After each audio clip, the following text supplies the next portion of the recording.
మోడీకి ఆయా రాష్ట్రాల ముఖ్యమంత్రి పీఠాలు అగ్రకులాలకే ఉండాలి, అణగారిన వర్గాలకు ఉండొద్దు అనుకుంటే ఆ అభిప్రాయానికి రేవంత్ రెడ్డి అనుకూలంగా ఉంటాడా, వ్యతిరేకంగా ఉంటాడా? అనుకూలంగానే ఉంటాడు కదా. అది పాయింట్. ఎందుకు?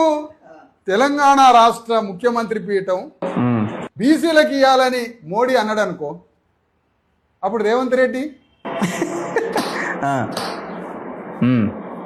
అంతే కదా, యాంటీగానే ఉంటది కదా. అన్నప్పుడు మోడీలో రిజర్వేషన్స్ ఉండాలి వద్దనేది ఒక నిర్ణయం ఉందిగా, కడుపులా ఇవ్వద్దనే ఉంది, ఇవ్వద్దని ఉందిగా, దానికి అనుకూలమేగా అప్పుడు రేవంత్ రెడ్డి. పాయింట్. అంటే వీళ్ళందరూ ఒక తాను ముక్కలే, ఒక తాను ముక్కలే.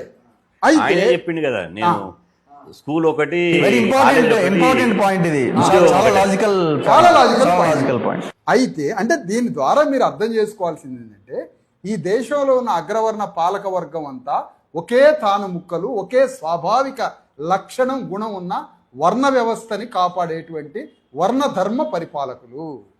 వీళ్ళకి రిజర్వేషన్స్ ఇవ్వడం అనేది ఈ మాత్రం ఎందుకు మెట్లు దిగిందంటే, రాజ్యాంగ ఘోష, ఫూలే అంబేద్కర్ల యొక్క పోరాటం యొక్క కొనసాగింపుతో అనేక ఉద్యమకారుల యొక్క పోరాటం ద్వారా ఆ మాత్ర అనివార్య పరిస్థితుల వల్ల కొన్ని మెట్లు దిగి కొన్ని రిఫార్మ్స్ చేశారు.